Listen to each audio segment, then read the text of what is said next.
Why implementation science? What's all the fuss about?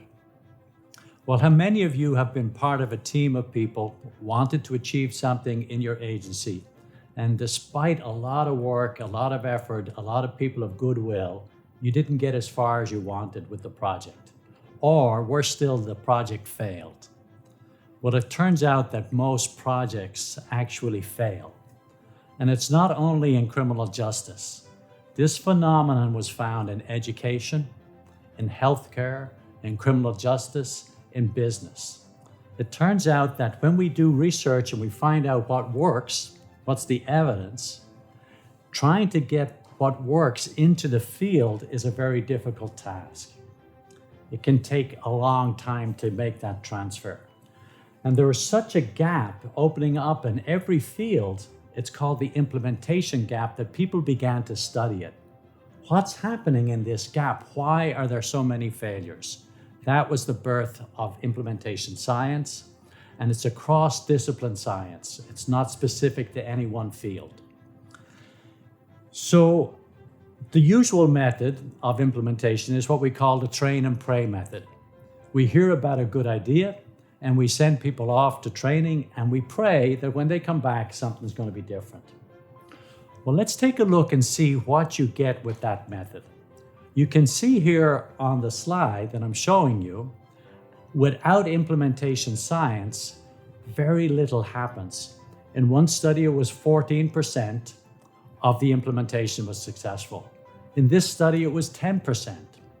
And in fact, up to 85% of change efforts fail largely because of implementation failure. That's a massive amount of work for very little outcome. What if you use implementation science? We'll take a look at these two studies. In this study, 80% of the sites were up to fidelity after 3 years, and in this study, the time for implementation went from 7 to 3.5. So you'll have a massive change in effectiveness and a shortening of time if you use the principles of implementation science. What does that mean in practice, though? Let me give you an image of that. On the one side here, we'd take a look and see how many people benefit. If you had 100 people that you were trying to work with, people who needed help, and you were working with them to help them achieve better outcomes, how many of them would achieve better outcomes with the usual train and pray method? Take a look at this. I think you get the picture. 14 people out of 100 would benefit. Well, take a look at the opposite picture.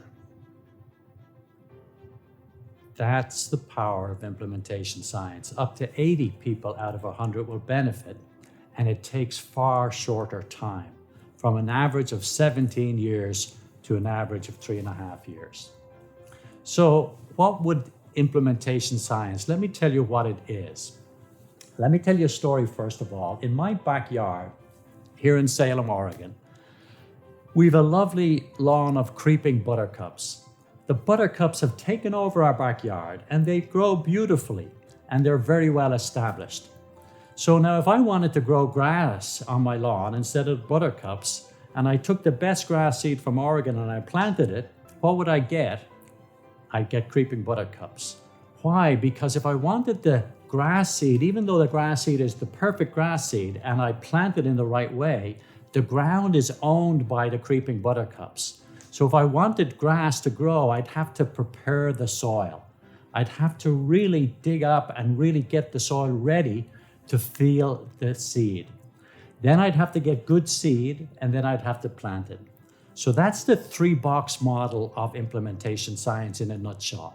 The first box is the soil. The first thing you've got to do is you've got to enable the context. Context conditions consciousness.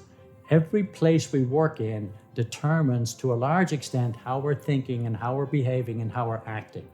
So if you want something new to happen in a context, you have to change the context.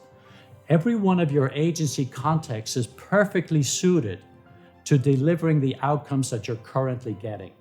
If you want new outcomes, you're going to have to change the context. We usually skip over box 1.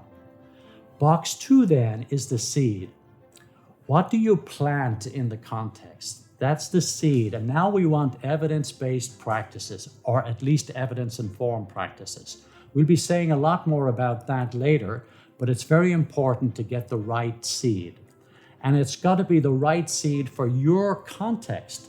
Some seed that might grow in Florida is not going to do well in Alaska. So you need the right seed for your context. Finally, in the third box, you need the right methods of implementation.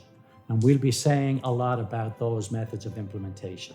So the soil, the seed, and the sowing. If you put all three boxes together, this is what happens. People and the community and staff benefit. But without one of these boxes, you're not going to get the benefit. These benefits only accrue when you have them all working together. So let me say a little bit. We'll talk about the context later because the work on dialogue that we're going to be doing is the key for enabling the context. We won't be talking too much about the seed because that's all your evidence-based practices and you're familiar with those. But the task there is to bring the practices together into a whole. So that's the seed. Let's talk about the third box for a moment. What goes into implementation science? What people want you to do is they want you to change from a letting it happen model to a making it happen. It's called active implementation. So when we think about moving into the active implementation frameworks, that's the idea. It's active implementation. It's not letting it happen. It's taking a systematic approach to it. There are 5 big rocks. There are more rocks, but there are 5 big rocks, 5 big things to keep an eye on. The first is a usable practice model. At the moment in probation, and to a lesser extent probably in pretrial, but we have practices, we have sets of practices that are lying around. We have assessment, we have case planning, we have motivational interviewing, and we're really not sure how they all tie together. That's not a usable innovation. What you have to do is you have to have a practice model that ties everything together in a way that makes sense to the practitioners you're asking to use them. So they have to be usable, they have to be teachable, they have to be doable, and they have to be accessible. You have to be able to assess, is the practitioner using this model and are they using it in a way with fidelity? There's a lot that goes into this first thing, and it's the cutting edge, I think, of our field at the moment. So usable innovations. The second thing you want to do is have an implementation team. We can't leave implementation up to just the ideas of few people. This is a specific science. There's a way to do it. And you need to have a small group of people in your agency, 3 to 5 people, who take time to understand the implementation science and to understand the agency and how to weave the two together. When they know the implementation science and they know the agency, you've got this beautiful blend. They will be able to help guide the implementation of the innovation that you want. So should you decide to take an innovation around diversity, equity, and inclusion, you'd have your team take that and say, okay, how will we roll this out? You won't just send people to training and go off to training and come back and hope something happens. No, you'll take a look at the innovation and you'll guide it. The next thing to understand is there are stages of implementation. There are 4 big stages. The first stage is exploration, where you're looking to see what is this innovation, might it work in our context? The second is installation. Once you decide on an innovation, you say, well, okay, we've got to shift things around. Remember the soil? We've got to prepare the soil here to allow this innovation to take root. That's the installation. You haven't even begun to implement yet. You see, you're preparing the soil.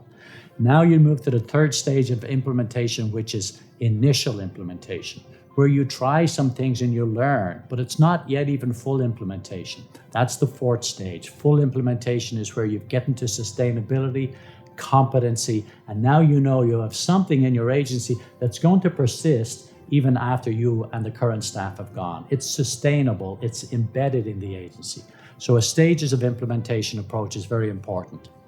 The last thing, or the second to last thing, is implementation drivers. Won't say much about them today because we're going to have a whole series of talks on implementation drivers, but there are 8 of them. Big things because they drive your implementation. Roughly speaking, they're about working with the self, working with your team, and working with your system. So keep in mind drivers of implementation. Finally, you want to take short development cycles. If you're going to build a skyscraper, you're going to sell off to build a skyscraper, and you're going to build it in 2 and 3 years. You're going to have every nut and bolt planned, and you're going to know what that skyscraper is going to look like at the end of the session. That's not what happens with human beings. We are not like skyscrapers. So you need to do short development cycles. Plan, do, study, act. You plan something, you do it, you study it to see, was it a hit or was it a miss? Did it work? Did it not work? And then you take your next actions in your next short development cycle. 3-month cycles, short development cycles where you're learning all the time. So these 5 things are big rocks for using implementation science: a usable innovation, implementation teams, stages of implementation, implementation drivers, and short development cycles. So I'm looking forward to our next session when we'll take a bit more time to delve into the implementation drivers, and particularly the implementation drivers around your leadership.